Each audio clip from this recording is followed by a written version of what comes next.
You don't see Sags hanging out with Hogan No, all you the time, don't. No. But you do see Brian Knobs kind of stuck up his ass. So, I mean, even on the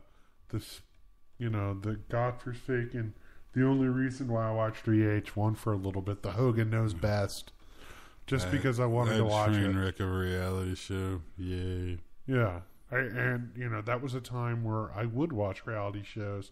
Not that I had a belief for them, but I found entertainment in it. Yeah. Well, I went through a bad phase where I watched all those trash dating shows because, like, a show like Flavor of Love, where you know all of those women are, like, totally fake and, like, you're pretending. It's like, oh, no, I really find Flavor Flav attractive. Well, look at it. At the end of the day, we like, honestly, one of the greatest soap operas of all time. Yes, but we like... this goes into the whole, like, what's happened into the world of entertainment and people getting away from scripted television, even though it's starting to make a comeback now, finally, where people would rather watch scripted TV than reality television. And that's making me happy. Because then maybe, we'll see. What about we give you, a scripted show that's about indie wrestlers? Would you watch it? I don't know. Indie wrestlers. Because I know you like Ring of Honor. I used to. I mean, Ring of Honor is still all right, but it just doesn't.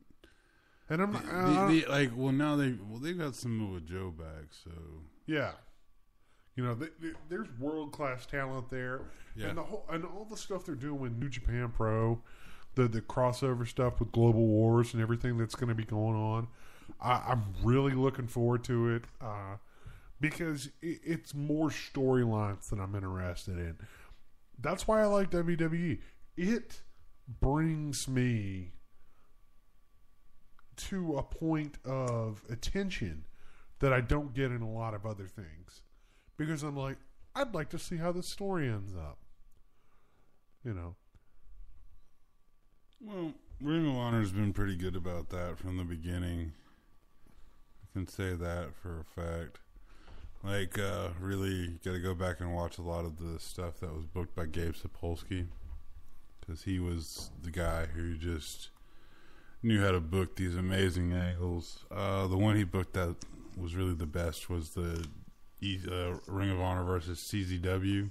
Cornette was involved in that real heavily because he was for the Ring of Honor side. Was the CZW time the time where you had Moxley, which Dean Ambrose? It was before Moxley was even on the scene. That dude, that's another story for another Was that day. Necro the Butcher time? Yeah, Necro Butcher was there. Chris Hero. Okay. And Claudio Castagnoli were there at the time. And you had this whole thing where... We got 25 seconds left. Okay. Yeah, well, anyways, those were good times. So go check that out if you ever get a chance. The Cage of Death match is particularly amazing. So... Hey guys, before we wrap, you can find us at wasshow.com, W-A.S.S, HOW.com, and on Twitter, wasshow, DOTCOM. And with that, we're going to shut the door on that. All right.